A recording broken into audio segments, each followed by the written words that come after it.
अब एक और आप सबके लिए बहुत बड़ी घोषणा, और जो बात मैं कहने जा रहा हूं इस बात का संदेशा पूरे भारत तक पहुंचना चाहिए। अजय भैया, हिंसा जी, सुन लेना कि अभी तक आपने ये घोषणा नहीं सुनी होगी कि कल आचार्य श्री जी ने क्या आशीर्वाद प्रदान किया पूरे भारतवर्ष के लिए।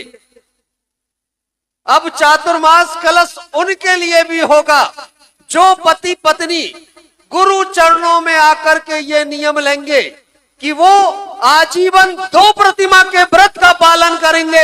ऐसे व्रती श्रावक को भी चातुर्मास कलश स्थापित करने का अवसर मिलेगा।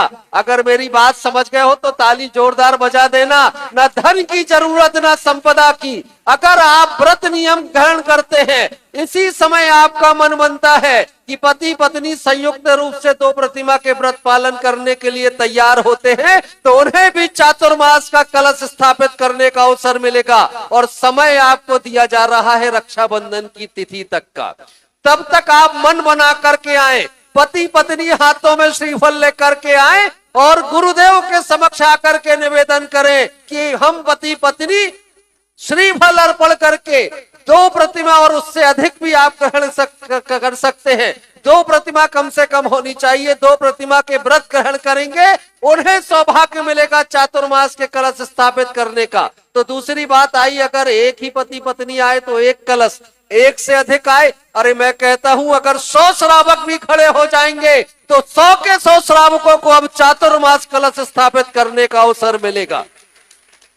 और दूसरा स्वर्णिम अवसर उन्हें क्या मिलेगा? चातुर्मास कलश तो स्थापित वे करेंगे ही करेंगे।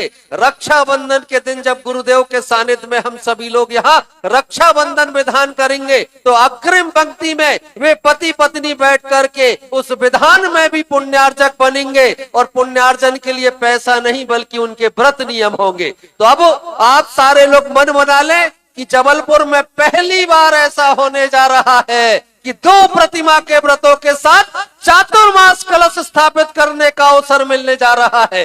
तो ये संदेशा सभी लोगों तक पहुंच जाए। जो लोग ये कहा करते थे कि कलश क्या पैसे से ही रखे जाएंगे, तो अब अवसर आ गया है। उन सारे लोगों के प्रश्नों का उत्तर मिल गया है। केवल पैसों से कलश नहीं रखे जाएंगे, बल्कि जो व्रत नियम लेंगे उन्हें भी कलश स्थापित करने का अवसर मिलेगा।